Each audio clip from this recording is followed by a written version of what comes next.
In the quiet town of Illinois, 1902, a man of respect and trust walked among its citizens, his presence a symbol of comfort and care.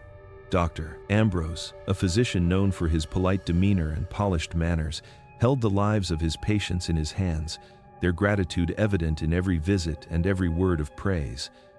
Yet beneath the veneer of kindness and competence lay a darkness few could imagine. One by one, his patients began to die under mysterious circumstances, their passing dismissed as natural or unfortunate. Families grieved while the doctor offered solace, all the while recording each death with the same meticulous calm that had first earned their trust.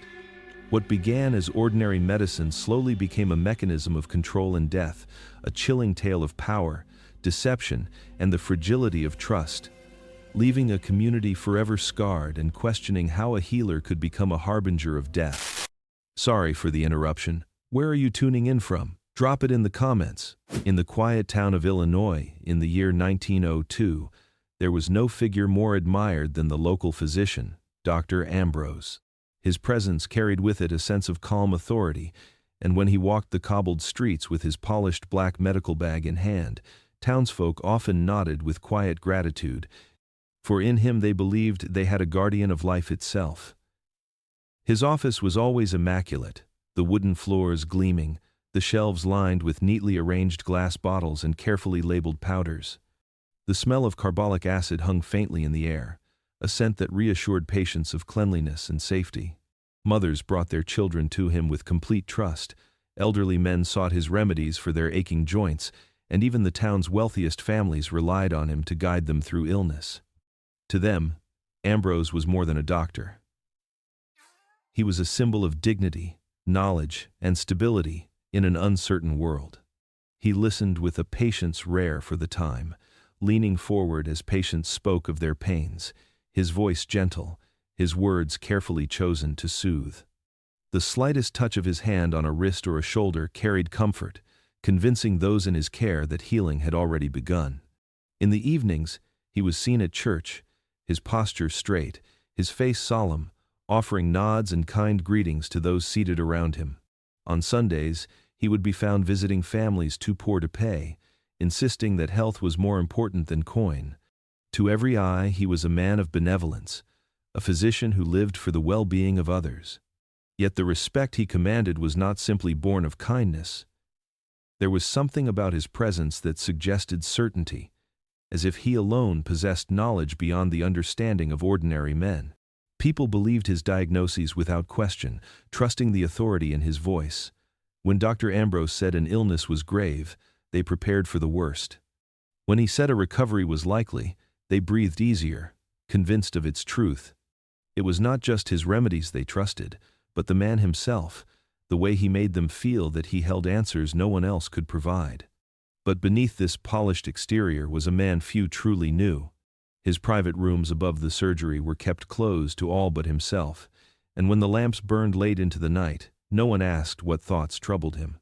He had cultivated the image of the tireless healer, yet even in his most reassuring moments, there lingered in his eyes a glimmer of distance, as if part of him remained elsewhere. He smiled when required, but the smile seldom reached his gaze. For while the town saw a guardian of life, behind that mask lay another face entirely, one hidden in shadow, one that did not share in the warmth his patients so eagerly praised. Dr. Ambrose was, to all appearances, the very model of a gentleman physician. His reputation was unblemished, his practice flourishing, his name spoken with gratitude at every dinner table. Yet in the cracks of his perfect portrait, faint but undeniable, something darker was beginning to stir, something that those who trusted him could never imagine. Though Dr. Ambrose was revered by his patients and admired by nearly everyone in the town, his life carried shadows that no one dared to imagine. By daylight, he was the physician with the steady hand, the careful eye, and the gentle voice that soothed pain and calmed worry. But when night fell, the mask of the gentleman doctor began to slip, revealing another side of him, one that would have unsettled the very people who trusted him most. Behind closed doors and away from the polished respectability of his office, Ambrose carried debts that weighed heavily on his conscience. Gambling tables in dimly lit taverns became his secret haunt, where the shuffle of cards and the clinking of coins kept him tethered to a vice he could not control. The townsfolk knew him as a man of order, but in the smoky haze of late-night parlors, Ambrose risked more than money. His pride and his reputation were quietly on the line each time he placed a bet. He lost often, and the debts piled up, creating a silent desperation he carefully concealed beneath his polished boots and crisp black coat. To those who greeted him on the street the next morning, he appeared refreshed and untroubled, but in reality, the weight of his financial ruin pressed upon him like a tightening vice. It was in these moments of weakness, surrounded by cards and whiskey glasses, that the contradiction of his character became clear. A man celebrated for his discipline, undone by his private hunger for risk and control. Yet gambling was not the only secret he held. Ambrose nursed a fascination with the very tools of his profession, an interest that grew beyond the boundaries of healing. In the bottles of morphine, the powders of arsenic, and the tinctures of opium, he saw more than medicine. He saw power. He knew the exact measure that could ease pain and the exact measure that could end life. This knowledge stirred something dangerous in him, a quiet thrill that blurred the line between doctor and master. In the privacy of his study, where shelves gleamed with vials and labeled jars, he often considered the fine balance between remedy and poison. To the town, those bottles represented salvation. To him, they whispered possibilities far darker. When he stood before his patients, offering gentle words and a steady hand, he presented the face of compassion. Mothers wept with relief when he assured them their child would recover. Old men trusted his judgment more than their own instincts. But beneath that reassuring presence was a man who measured every encounter not only in symptoms and cures, but in the quiet reminder that their lives depended entirely upon him. The trust they placed in his prescriptions became a form of power he savored, a power no one suspected he relished. Dr. Ambrose had mastered the art of duality. To the world, he was the healer, the gentleman physician who lived for others. But in the privacy of dimly lit rooms and silent corridors, he was a man enthralled by control, burdened by debt, and increasingly tempted by the thought that his knowledge of medicine gave him dominion not just over sickness, but over life and death itself. The first true test of Dr. Ambrose's hidden nature came in the form of an elderly woman, a patient long trusted to his care. She had been plagued for months with restless nights, her body weary but her mind unable to surrender to sleep. Neighbors spoke kindly of her, a woman of gentle spirit who still tended her garden despite her age, though her strength had begun to wane. When she confided in Ambrose that her nights were endless and her days filled with exhaustion, he listened with his usual patience, nodding and murmuring reassurances. To her, it was the comfort of being heard. To him, it was an opportunity. He assured her that he would prepare a remedy, something to soothe her mind and allow her the rest her body so desperately needed. That evening, in the quiet of his office, he measured the ingredients with meticulous care. A mixture of bitter herbs was combined with a heavier element, a compound he knew well from years of medical training. To another physician, it might have been considered dangerous, even reckless, but Ambrose measured it not with caution, but with intent. He placed the liquid in a small glass vial and labeled it neatly, his handwriting precise and controlled. To any other eye, it was a sleeping tonic. To him, it was far more. When he handed it to her the next morning, his voice carried the weight of assurance. "Just a spoonful before bed," he instructed, "and the restlessness would soon be gone." She thanked him with a frail smile. The gratitude of a patient who trusted completely in her doctor's wisdom. That night, she followed his instructions faithfully. Within the hour, her breathing slowed, her body sank into the mattress, and she slipped into the most peaceful sleep she had known in months. But it was not the kind of sleep from which she would ever awaken. Her passing was discovered the next day, and the town received the news with quiet sorrow. They spoke of her long life, of her fragile health, and of how fortunate she was to have left the world so gently. The cause of death was accepted without hesitation, for who would question the judgment of Dr. Ambrose? He attended her home with the solemnity expected of him, bowing his head, offering condolences and assuring the family that it had been a natural end, merciful and without suffering. His words soothed them in their grief, and they believed, as they always had, that his guidance was truth. Later, in the privacy of his office, he opened his ledger and calmly recorded the details. Age, cause of death, and treatment prescribed, written with the same clinical neatness as every other entry. To anyone who might have read the record, it appeared routine, another inevitable passing in a town accustomed to illness and loss. But to Ambrose, it was something altogether different. For the first time, he had crossed the invisible boundary between healer and executioner, and he had done so with ease. There was no trembling of the hand as he set down his pen, no flicker of remorse as he closed the ledger.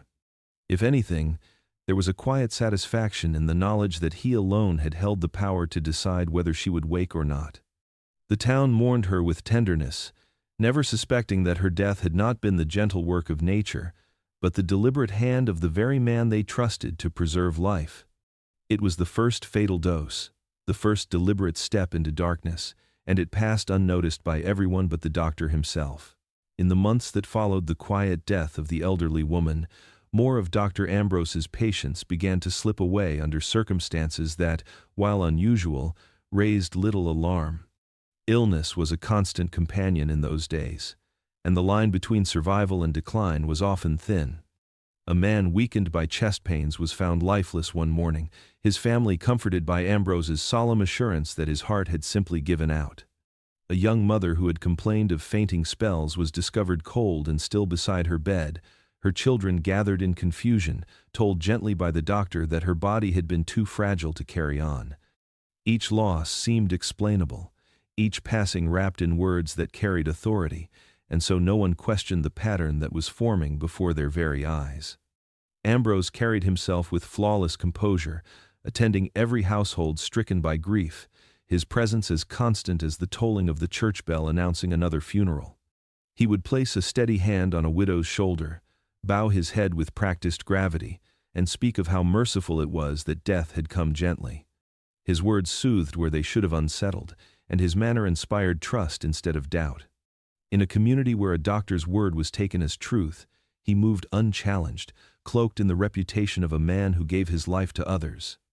Yet, behind that mask, he was taking lives, not saving them, and doing so with a calmness that only deepened his deception. The townspeople, though burdened with sorrow, found solace in the idea that fate had chosen the moment of each death. They spoke of consumption, of failing hearts, of fevers that spread without warning. No one considered that a steady hand might be guiding the sick into the grave. Ambrose's records were kept with neat precision, his entries orderly and convincing, each death explained by causes common enough to appear unremarkable. To the grieving, his explanations carried the weight of certainty, and no one dared to challenge the man who alone possessed the knowledge to interpret such mysteries. But as the number of deaths quietly increased, a subtle unease began to ripple through the town, though it never took full form. A farmer muttered once that it seemed unusual how many funerals the doctor had attended that year, only to silence himself when reminded how illness often struck without warning. A shopkeeper's wife whispered that it was strange how often Ambrose was at the side of the dying, but she quickly dismissed it, ashamed to question the man who had once treated her child.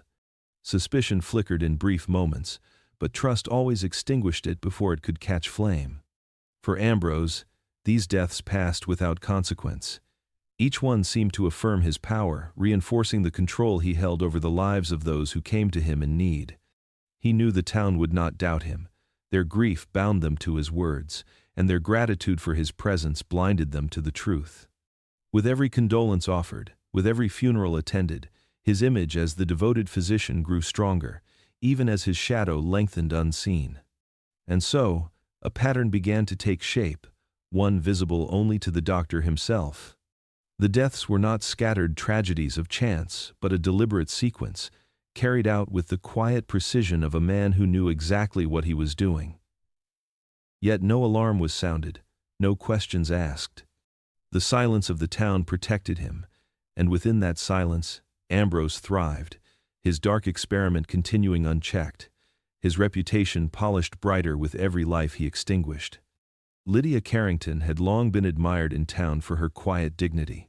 When her husband passed unexpectedly, leaving her with a heavy estate and a house that felt unbearably empty, her grief was plain to see. She moved through the days with the kind of hollow strength that earns sympathy from neighbors, but when the evenings came, the weight of solitude pressed too sharply against her spirit. It was then that Dr. Ambrose became her most trusted companion. He arrived at her doorstep with the steadiness that only he could summon, offering words of consolation and gestures of kindness that softened the raw edges of her sorrow. To Lydia, his presence felt like a lifeline. To Ambrose, she was another opportunity. She began visiting his office regularly, under the guise of managing her frail nerves. He listened carefully as she spoke of sleepless nights, of trembling hands, of the oppressive silence of her house. His eyes were sympathetic, his tone patient. But beneath it all was a mind calculating her weakness. One afternoon, after a particularly heavy spell of tears, he produced a small paper packet containing a fine white powder. He instructed her to take a small measure in warm water before bed, promising that it would calm her and grant her the rest her mind so desperately needed. Grateful beyond words, Lydia clutched the packet as though it were a gift of mercy itself.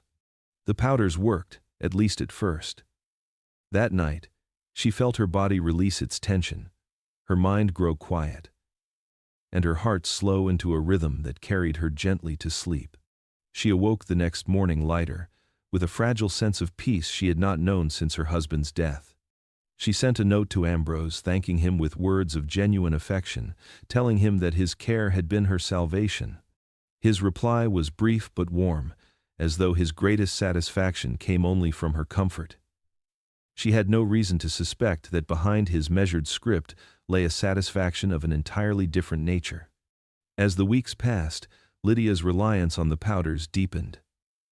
She asked for more, and Ambrose obliged with quiet readiness, never once suggesting restraint.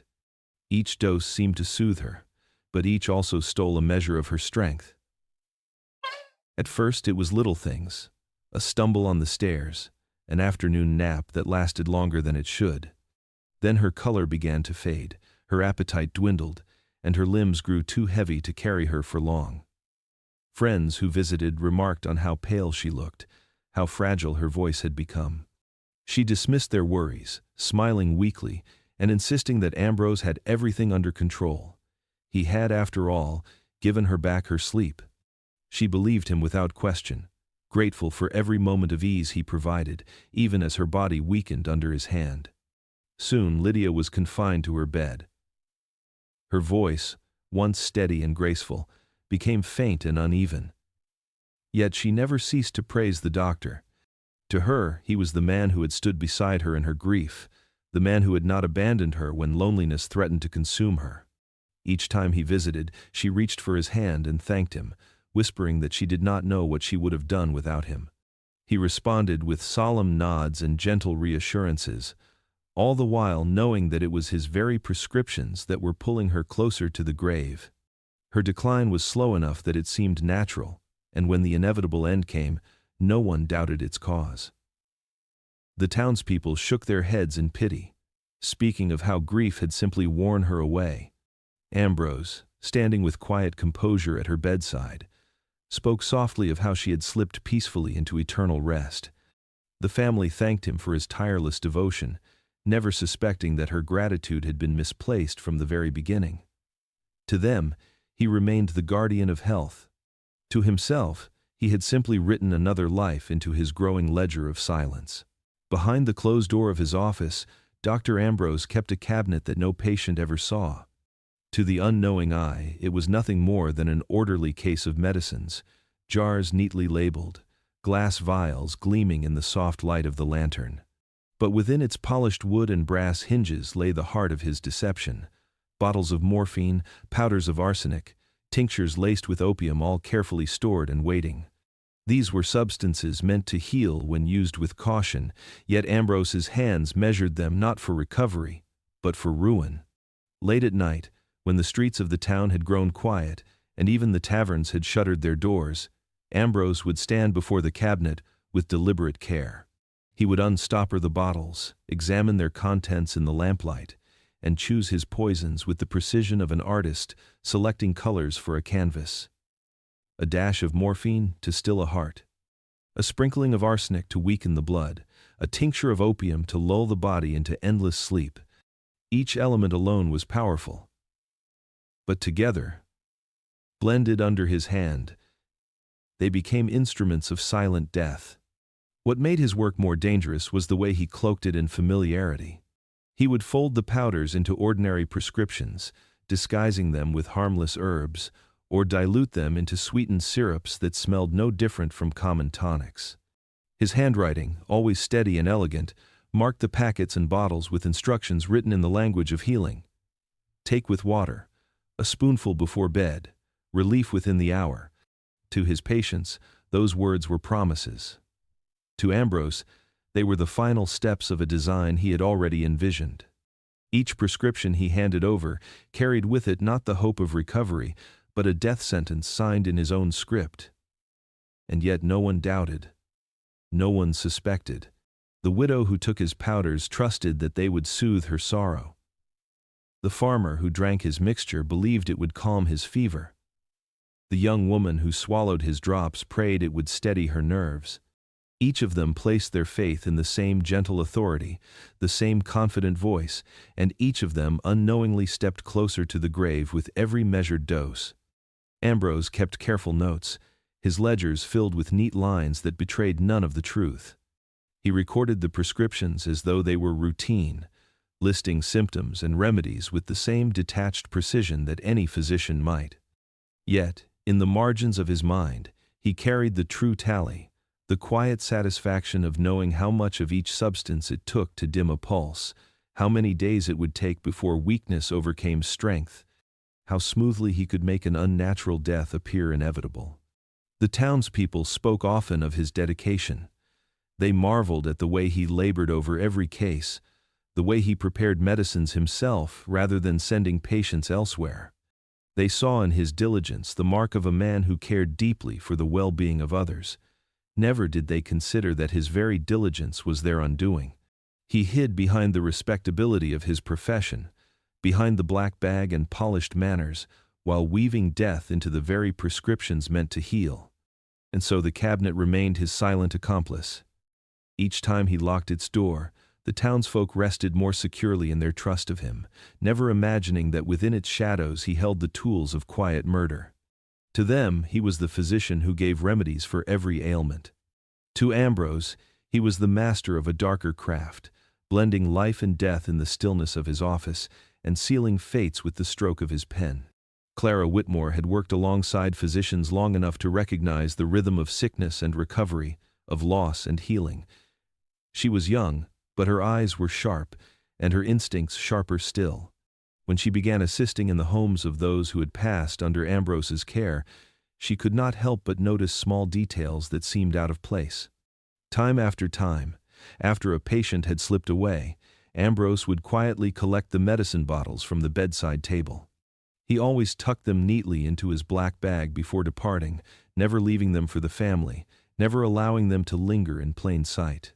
To most, the gesture seemed thoughtful, a matter of tidying what was no longer needed. But to Clara, it felt like concealment. At first she pushed the unease aside, reminding herself that doctors often reclaimed unused remedies. It was wasteful to leave them, she reasoned, and Ambrose was a man of order. Yet the repetition of the act gnawed at her.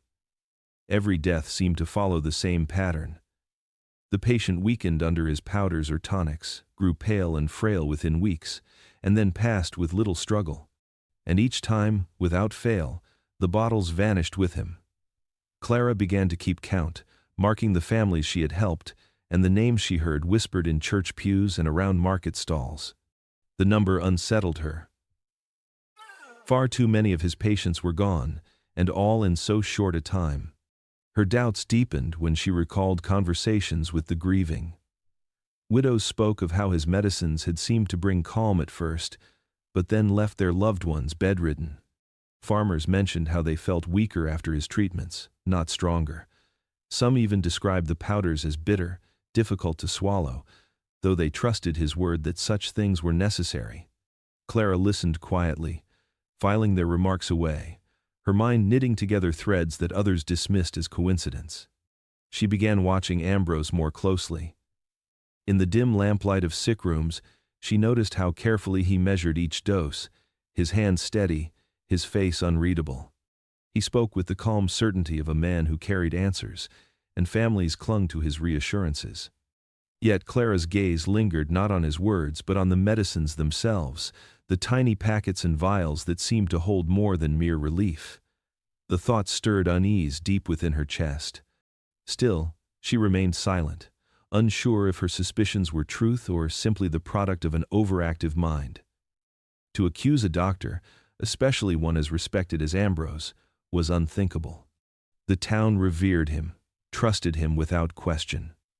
But as the funerals multiplied and the pattern grew clearer, Clara could not dismiss the quiet alarm building inside her. She was the only one who seemed to notice, the only one asking, silently, why death followed so faithfully in his wake. In the span of less than a year, 4 more of Dr. Ambrose's patients had passed, their deaths gentle in appearance, swift in reality. Yet the town barely paused to consider the pattern. Life in the quiet streets of Illinois moved forward with familiar rhythms, and the community clung to the comfort of routine.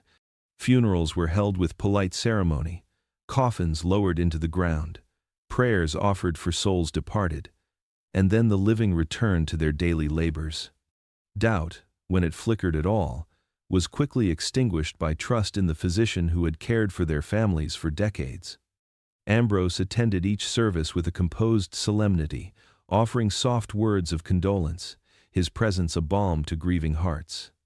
At each funeral, he spoke with a quiet dignity that made him seem inseparable from the loss itself. His voice carried the weight of someone who had known the deceased intimately, who had labored over their illnesses with unwavering dedication. Mothers and fathers, children and neighbors listened, comforted by the assurance that their loved ones had been treated with the utmost care. His words were precise, measured, each sentence carefully chosen to soothe pain and ward off suspicion. When he spoke of courage, of gentle passing, of lives filled with purpose, the townspeople nodded, hearts heavy but comforted. Few questioned how he always seemed present, always unshaken, always ready to provide both diagnosis and solace. The community buried more than just the dead. It buried unease, suspicion, and any whisper of distrust. Neighbors told themselves that illness struck unpredictably, that age and frailty were responsible, that sometimes life was simply fragile. They accepted Ambrose's assurances without hesitation.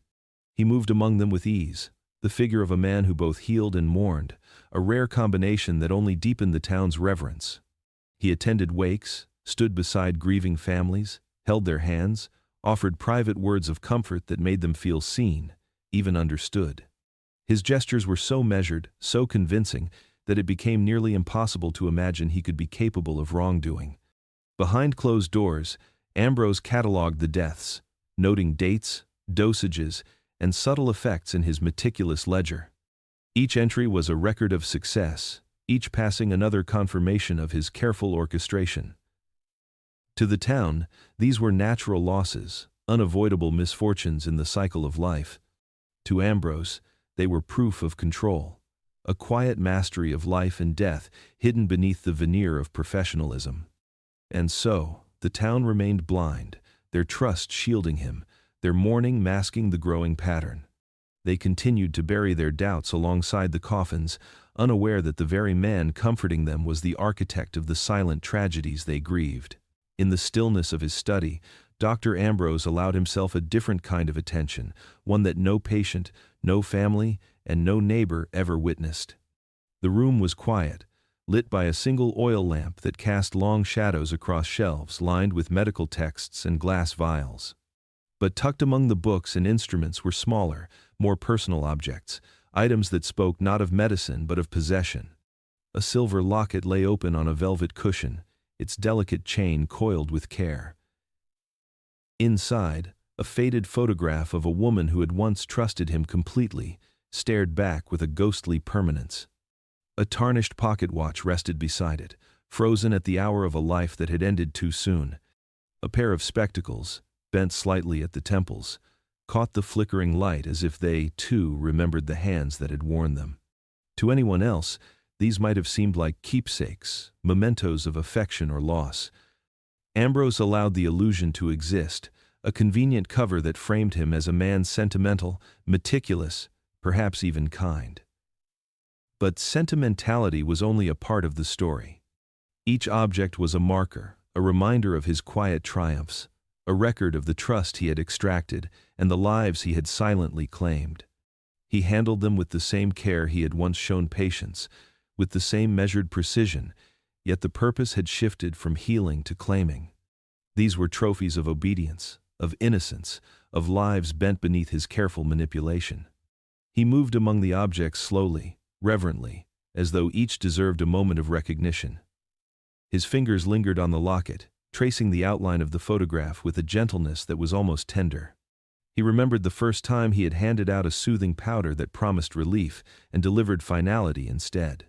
He remembered the gratitude in her eyes, the trust in her voice, the unknowing surrender of a life to his hands.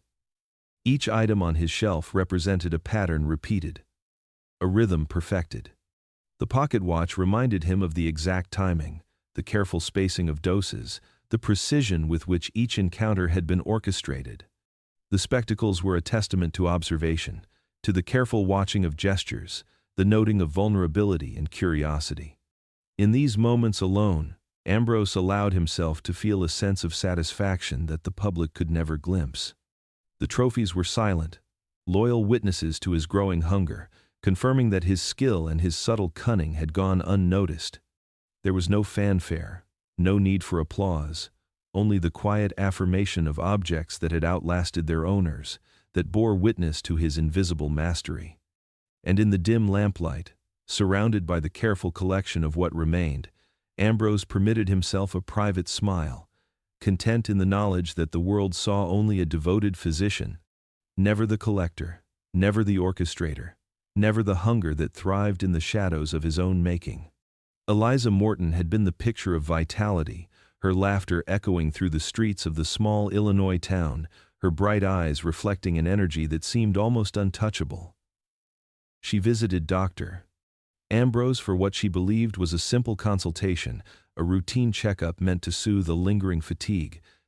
Ambrose received her with his usual polished courtesy, a calm smile and a soft voice that immediately put her at ease. He examined her carefully, listened intently to her concerns, and recommended a tonic, a blend of herbs and powders that promised restoration and rest. She trusted him without hesitation, unaware that the very hands she relied upon carried a hidden, deadly knowledge. Within days, the change was subtle but undeniable. Her strength began to wane, and a quiet pallor settled over her normally rosy cheeks. Friends noticed, neighbors commented, but none suspected the source. Ambrose visited often, offering soothing words and adjusting doses with what seemed like meticulous care. He maintained the same demeanor he had perfected over years, calm, respectful, utterly convincing. Every gesture, every carefully measured instruction reinforced the town's faith in him. The illness appeared natural, the decline expected, and yet a few sharp eyes began to question the pattern that had silently formed. When Eliza collapsed one morning in the Morton household, clutching her chest and gasping for breath, the shock reverberated through the community. The family summoned Dr. Ambrose immediately, and he arrived with the same composed efficiency that had become his signature. He knelt beside her, his hands steady, his voice low and reassuring. Neighbors who had gathered murmured in fear and confusion, yet none could imagine that the man before them, the pillar of care and trust, had orchestrated the entire event. Within moments, Eliza's eyes closed, and her body grew still. The doctor examined her with solemn concern, his notes precise, his presence a shield against panic and suspicion. The town was struck by grief, but unease began to ripple beneath the surface.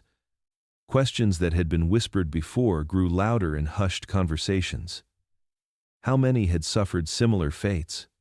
How many had been pronounced natural deaths that felt just slightly too deliberate, too perfectly timed? Ambrose delivered the expected consolations, offering eulogies steeped in empathy, words that reassured and commanded respect. Yet with each statement, with each gesture of care, the subtle tension in the air thickened. People began to notice the pattern, the coincidences that had once gone unremarked, and the name of Dr. Ambrose, long synonymous with healing, now carried a shadow that could not be fully erased. Eliza Morton's death was a turning point. It marked not just the 14th loss under Ambrose's guidance, but the moment when the town could no longer bury its doubts entirely. Even as they mourned, they began to question. The whispers spread, cautious but persistent, and the once unquestioned trust in the gentleman physician began to fracture. Ambrose, ever observant, noticed the change in tone, the subtle glances of suspicion, yet he remained outwardly composed, adjusting his measures, calculating his next move, knowing that the eyes of the town were beginning to turn toward him, and that his carefully constructed world of control had begun to tremble. Detective Samuel Hargrove arrived in the quiet Illinois town with a mind sharpened by years on the force and a reputation for noticing what others overlooked. The request had come from Eliza Morton's father, a man whose grief had evolved into a determination to understand what had truly taken his daughter from him. Hargrove's first step was methodical, almost surgical, examining each record of the town's recent deaths with an attention to detail that bordered on obsession. The patterns emerged slowly, like a faint outline gradually revealing itself under careful scrutiny. Names, dates, causes of death all seemed innocuous when taken alone. One patient had died of a fever, another from what appeared to be a heart complication, yet the cumulative effect of the records was impossible to ignore. He noted the frequency with which Dr. Ambrose had attended to each patient in their final days. The physician's visits had always been documented with precise care, every note neatly written, every dosage recorded in an orderly hand that spoke of professionalism and attention to detail. Hargrove studied these entries, turning them over again and again, observing the subtle consistencies that hinted at deliberate action. The detective felt a chill as he realized that Ambrose had been present for the majority of deaths in the past few years, and each patient had been otherwise healthy enough to survive with ordinary care. The coincidence was too great to dismiss. Hargrove's investigation expanded beyond the records to interviews with townspeople, neighbors, and those who had observed Ambrose at work. He listened closely to the recollections of nurses, apothecaries, and family members, piecing together small details that, while individually trivial, collectively painted a troubling picture. The detective became aware of a careful charm, a practiced demeanor that the townspeople had long admired, but now seemed calculated, almost predatory. Ambrose's reputation as a kind and diligent physician had blinded the community, but Hargrove's trained eye caught what others had overlooked. He cross-referenced dates, medications prescribed, and patient outcomes, noting a pattern too precise to be chance. Each death had followed a visit by Ambrose, each case recorded in a way that emphasized the doctor's dedication and empathy. Yet beneath the veneer of professionalism, a troubling symmetry emerged. The detective realized that the very skills which had earned Ambrose trust, his attention, his presence, his seeming understanding of human frailty, were the same skills that allowed him to conceal malevolence. By the time Hargrove laid out his findings, the reality was undeniable. The healer, the man who had walked through town with polished shoes and a courteous bow, may indeed be a killer, a man whose knowledge of medicine had been turned into a tool for death. The detective felt a mixture of dread and resolve. He understood that confronting Ambrose would require careful strategy, patience, and evidence that could withstand scrutiny. The town had yet to suspect the danger they harbored, but Hargrove now knew the truth. The gentleman physician was not what he seemed, and the consequences of this revelation would ripple far beyond the quiet streets of the town. Clara Whitmore had always been a careful observer, her eyes trained to notice the smallest changes in patients' conditions and the subtle shifts in the routines of those around her. She had joined Dr. Ambrose's practice with the expectation of learning under a skilled physician, but what she had witnessed over time unsettled her deeply. The collection of medicine bottles, once dismissed as mere professional habit, had begun to take on a sinister significance. She remembered the precise moment when doubt first lodged itself firmly in her mind. It was the sudden death of a patient she had come to care for, a woman who had seemed strong and healthy only days before Ambrose's visit. The doctor's calm demeanor and polite consolations had masked something far darker, and Clara could no longer ignore the coincidences piling up around him. When Detective Hargrove requested witnesses, Clara felt a mixture of fear and resolve. Speaking out could mean placing herself in danger, but the weight of what she knew had grown too great to bear in silence. She recounted the details she had observed over months, explaining how Ambrose routinely collected empty medicine bottles from the homes of the deceased. She described how the prescriptions he provided seemed innocuous on the surface, but consistently left patients weaker and more vulnerable to sudden decline. Her voice wavered slightly, not from uncertainty, but from the enormity of admitting that someone she had once trusted had exploited the very profession meant to heal. Clara detailed the pattern of mortality she had quietly documented, the unnerving frequency of deaths among Ambrose's patients, and the unsettling calm with which he recorded each case. She spoke of her attempts to rationalize the events, convincing herself at first that coincidence and illness were to blame, only to find that the coincidences stacked too neatly, too deliberately, to be accidental. She explained how the doctor's public persona, his warm words and careful attentiveness, had shielded him from suspicion, creating a dissonance between the trusted healer and the private actions she had witnessed. Her testimony provided Detective Hargrove with a crucial perspective. While the records alone were alarming, her first-hand observations confirmed a calculated pattern of behavior. She conveyed not only the facts but the atmosphere of quiet manipulation, the way Ambrose's authority and charisma allowed him to evade scrutiny while his patients suffered. By the end of her statement, the picture was clear. The gentleman, physician, admired and relied upon by the community, had cloaked his malevolent intent in professionalism and charm.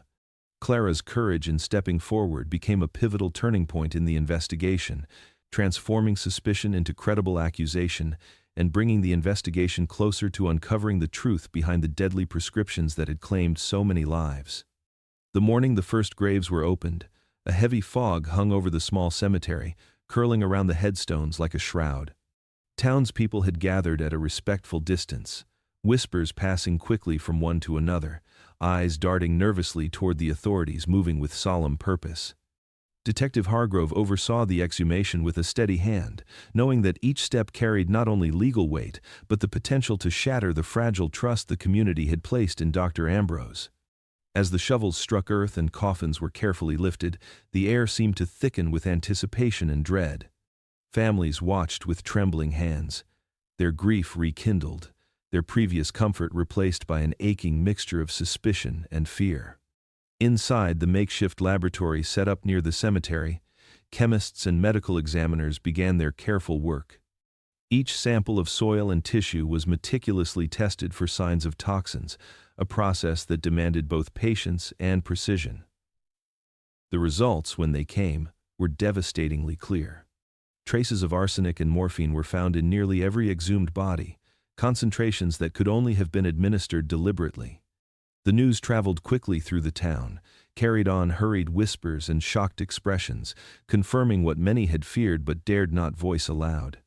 The physician who had once been revered as a healer was now revealed as a master of deception, a man whose hands had delivered poison disguised as medicine.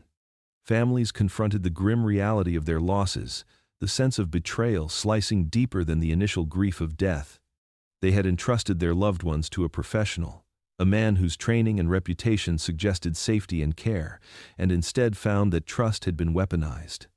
Each grave, once a place of mourning and reflection, now bore the added weight of proof, the undeniable evidence of calculated harm. The town's collective innocence, the comfort of believing in the benevolence of those in authority, was eroded by the stark findings of science and investigation. Detective Hargrove documented every detail, ensuring that the chain of evidence was unbroken, knowing that the results would be pivotal in holding Ambrose accountable. As the day wore on, the fog lifted, leaving the town exposed not only to sunlight, but to the harsh reality of deception at the heart of their community. The exhumations, grim as they were, served a vital purpose, revealing the truth behind the curtain of respectability and fearlessly confronting the consequences of a doctor's betrayal. Each test result, each confirmation of poison, strengthened the resolve to bring justice, transforming suspicion into undeniable fact and cementing the path toward accountability for the lives so cruelly taken. Dr. Ambrose entered the inquiry room with the same deliberate steps and composed expression that had defined his years in the town. His polished shoes clicked softly against the wooden floor, each sound measured and intentional, a subtle assertion of control in a space thick with tension. He greeted the officials and townspeople present with a polite nod, his voice steady and courteous, betraying none of the anxiety or fear that might accompany a man faced with accusations of the gravest nature. Those watching could not help but notice how effortlessly he maintained the facade of dignity and respectability, as if the horrors that were beginning to unfold around him were of no consequence to his carefully constructed persona. Questions were posed with deliberate caution, the investigators probing for cracks in the armor of his composure. Ambrose responded without hesitation, each answer precise and calm, weaving explanations that seemed logical to all who listened.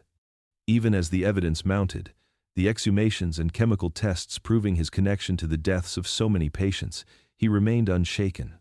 His eyes, alert and calculating, scanned the room continuously, gauging reactions and adjusting his tone and cadence to maintain the impression of innocence.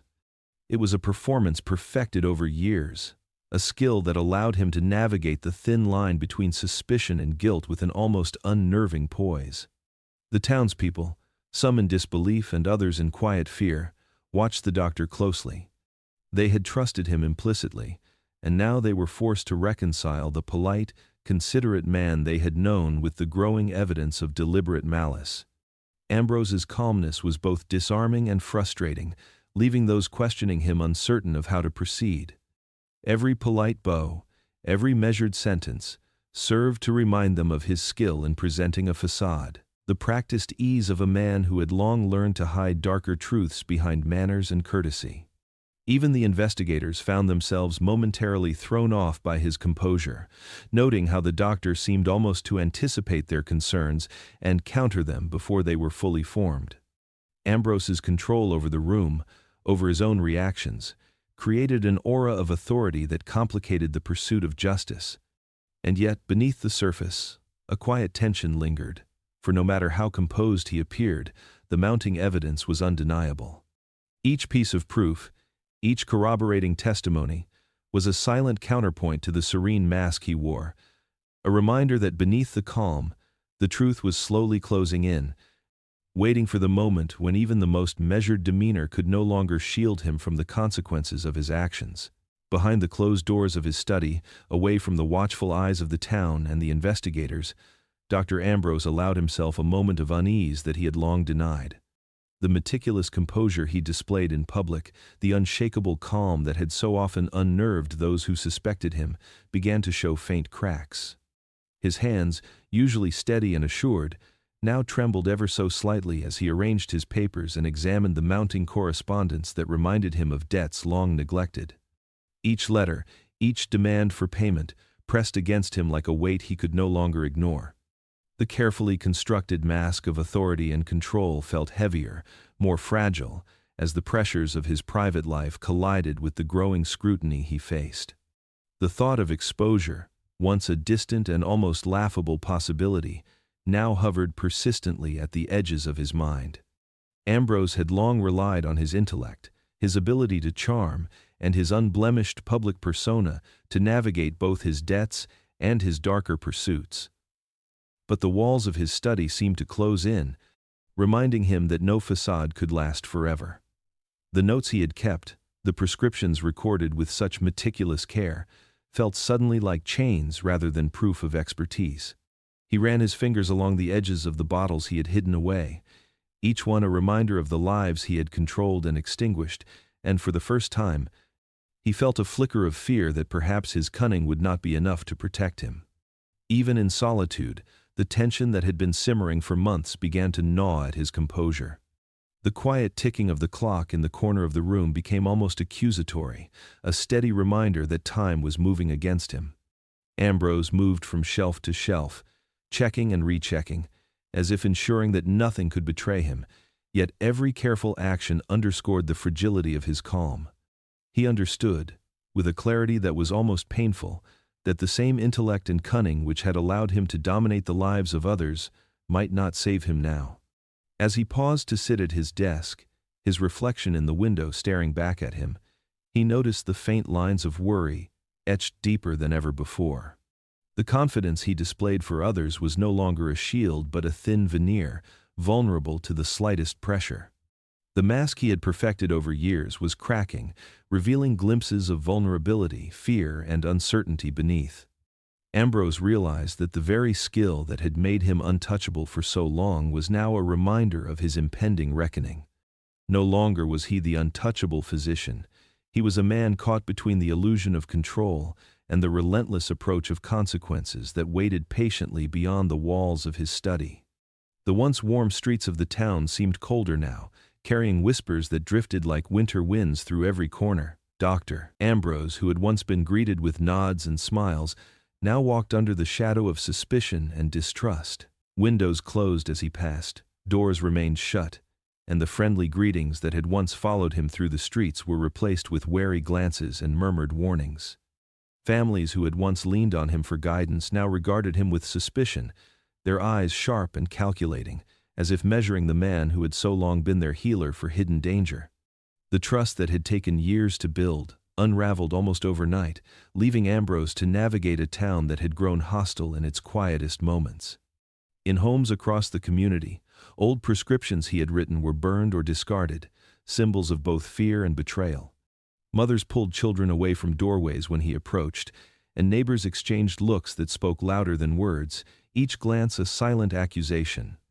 The public reverence that had once shielded him now evaporated, replaced by a tense unease that seemed to linger in every room he entered.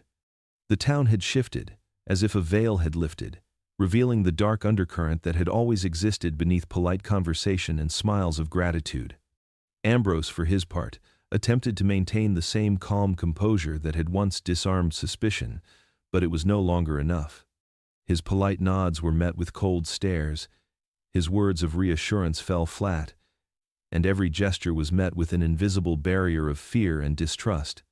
Even in his office, once a sanctuary of respect and authority, patients hesitated before entering, casting glances over their shoulders and questioning his motives silently. The aura of command he had wielded effortlessly now felt brittle, as if the walls themselves were conspiring to remind him that his influence had waned. He wandered through the town with the sensation of being observed from every angle, each shadow and shuttered window a reminder of the collective judgment he faced.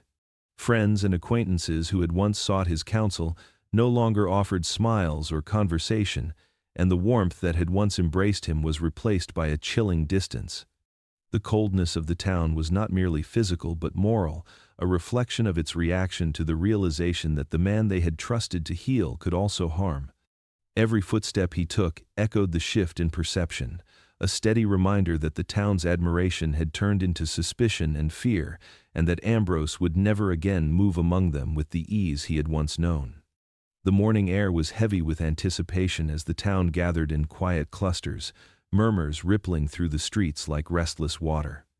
Detective Samuel Hargrove moved with purposeful determination, the weight of evidence in his hands, each document and report a testament to the trail of lives Ambrose had left in his wake. Clara Whitmore's testimony had pierced the veil of deception, revealing patterns that could no longer be ignored, and the chemical analyses of exhumed bodies had delivered undeniable proof of wrongdoing. The time for words had passed, action was now required, and the law moved with deliberate precision. At the front of the doctor's office, a small crowd had assembled, curiosity mingled with a mixture of fear and relief. They had long suspected, whispered, and worried, but now the truth seemed poised to emerge in full clarity. The air carried a tense stillness, every footstep echoing against the cobblestones, each movement magnified by the collective gaze of onlookers. Then the doors opened, and Ambrose appeared, impeccably dressed as always, his posture upright, his face composed, as if the world had not shifted beneath him. The black bag he carried, once a symbol of care and authority, now seemed almost comical in its uselessness, a stark reminder that the tools of trust could no longer shield him from consequence.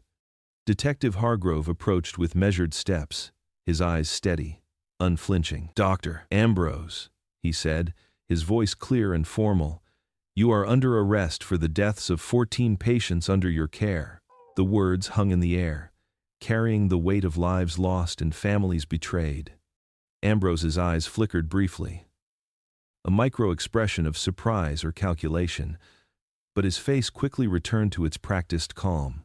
He did not resist, did not plead or protest, his composure an eerie echo of the man who had once moved freely among friends and neighbors, untouched by suspicion. Handcuffs clicked into place, cold metal binding the doctor's hands, and the town watched in silent fascination and quiet horror as the man they had revered was led from the office. Each step he took was measured, dignified in appearance yet hollow in meaning, his gaze distant as if detached from the reality surrounding him. The medical bag swung at his side, empty of influence, its presence a stark contrast to the power it once implied. Residents craned their necks to catch a glimpse, some whispering prayers, others murmuring accusations, all witnesses to the final unraveling of a life built on deception. As Ambrose was guided toward the waiting carriage, the murmurs of the crowd grew into a chorus of judgment, a collective exhale of relief and outrage. The town had turned a page, the chapter of fear and uncertainty now replaced by the certainty of justice. The man who had once held their trust, their hope, and their lives was now a captive of his own choices, and the streets that had greeted him with warmth now held only shadows, and the echoes of a reputation forever shattered. The courtroom was filled with a tense and expectant silence, the kind that seemed to press against the walls and settle over every person present. Sunlight filtered through the tall windows, glinting off polished wood and the somber faces of those who had gathered to witness the trial of a man once revered as a healer. At the center of the room, Ambrose sat with a restrained dignity, his posture upright, his hands folded neatly in front of him. The air was heavy with the weight of accusation, and yet he met each gaze with the same calm composure he had displayed throughout his life, as if the horrors described did not touch him at all. The prosecutor rose, voice steady and deliberate, beginning the meticulous recounting of 14 deaths, each one linked to Ambrose's prescriptions. He spoke of powders, tinctures, and vials that had once been trusted to bring relief, but were in fact laden with deadly compounds. Morphine, arsenic, opium, all disguised beneath the guise of care, had claimed lives quietly, with a precision that left a trail of grief and suspicion. Families were called forward, their voices quivering as they recounted the symptoms, the decline, and the final moments of loved ones who had placed their trust entirely in Ambrose's hands. Each testimony layered the courtroom with a chilling clarity, weaving a narrative that left no doubt of the deliberate nature of his actions. Clara Whitmore, the nurse whose vigilance had first raised suspicion, recounted her observations with unwavering honesty. She described the collection of empty medicine bottles, the subtle changes in Ambrose's demeanor when discussing certain patients, the unexplainable pattern of untimely deaths. Her voice was measured but filled with the gravity of her responsibility, every word a testament to the courage it took to confront a man so widely respected. Witness after witness corroborated the details, and the exhibits, vials, prescriptions, and records spoke volumes of their own. Each object in evidence seemed to pulse with a silent accusation, a physical embodiment of the lives lost and the trust betrayed. Ambrose's defense was quiet, controlled, relying on his reputation, the respect he had cultivated over years, and the doubts that still lingered in some minds. He argued methodically, questioning the reliability of testimony and attempting to cast suspicion on circumstantial evidence. Yet as each piece of proof was examined, each death methodically linked to his hand, the walls of credibility he had so carefully constructed began to crumble. The courtroom felt both suffocating and electric, as the collective weight of grief, shock, and judgment pressed down on him. Observers watched with a mixture of fascination and horror, seeing the man who once embodied trust slowly revealed as something far darker. The trial had begun as a test of law, but it quickly became a reckoning of morality, of deceit, and of the quiet terror that can dwell behind a polished exterior. The moment the jury returned with their verdict, the courtroom seemed to shudder, as if the walls themselves had absorbed the weight of truth. Guilty. The single word echoed through the chamber, a sound both final and devastating, leaving no space for doubt or denial. Faces that had once turned to Ambrose for guidance now displayed a mixture of shock, relief, and anger. Whispers moved like currents through the crowd, a low murmur of disbelief and vindication that filled every corner of the room. Ambrose himself remained still at first, his expression a mask of polite composure, his hands clenched lightly in his lap as if holding on to some fragile remnant of dignity. Yet the stillness could not last. Slowly, imperceptibly, the cracks began to show. His eyes darted to the floor, then to the gallery, as though measuring the enormity of betrayal reflected in the faces around him. Each mourner, each widow, each family member whose life had been forever altered by his actions seemed to press closer, their silent accusations heavier than any chains. The polished exterior of the man who had once inspired absolute trust began to crumble under the relentless weight of judgment. His breathing became shallow, and the steady, confident voice that had calmed so many was replaced by an almost inaudible rasp. The prosecutor read aloud the list of victims one final time, naming each patient with solemn respect, ensuring that no life lost to Ambrose's hand would be forgotten. The courtroom absorbed the recounting in reverent silence, each name a reminder of the quiet horror that had been hidden behind the doctor's practiced charm. Ambrose shifted in his seat, attempting to maintain some semblance of control, yet the effort was futile. For the first time, the fear he had cultivated in the community, the authority he had wielded over life and death, turned inward. The man who had delivered prescriptions with a smile now faced the verdict that stripped him of every facade he had ever maintained. Detective Hargrove watched with measured satisfaction, the culmination of months of investigation unfolding with precise clarity. Clara Whitmore's eyes were fixed on Ambrose, a mixture of sorrow and vindication reflecting in her gaze. The nurse who had dared to notice what others ignored now witnessed the moment when truth prevailed, when the shadow of a killer could no longer hide behind the mask of respectability. Ambrose's downfall was complete, not with shouts or violence, but with the slow, undeniable weight of evidence and judgment, a final reckoning that transformed the town's beloved physician into a cautionary tale of deception, power, and the fragile nature of trust. The town, once vibrant and trusting, now moved through streets shadowed by caution and unease. Each home bore a quiet reminder of the lives lost, a lingering fear that seemed to seep from the very soil where the 14 graves stood. Families avoided mentioning Ambrose by name, yet the story was never forgotten.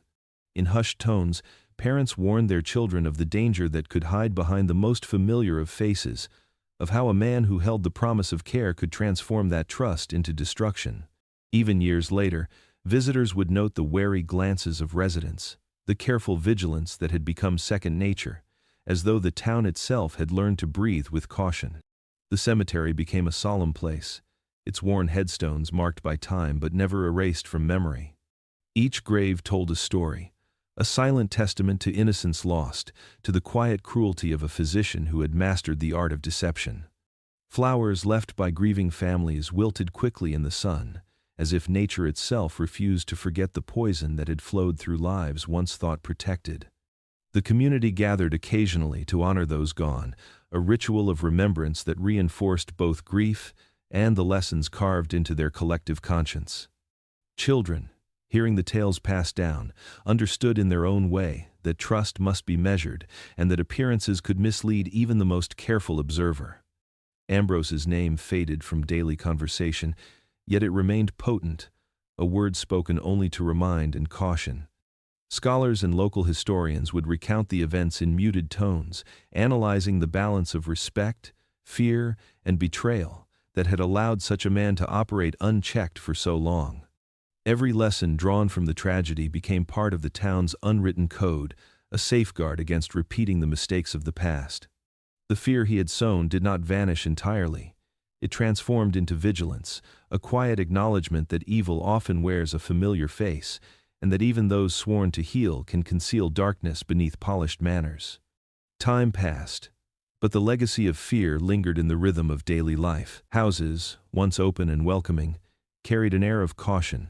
Conversations included pauses when trust was extended, and neighbors observed one another with careful attention, tempered by memory and warning. The story of the doctor with deadly prescriptions became a cornerstone of caution, a narrative repeated not to vilify but to protect, to remind all who heard it that power in the wrong hands could become devastating, and that vigilance, even in the most ordinary places, was essential.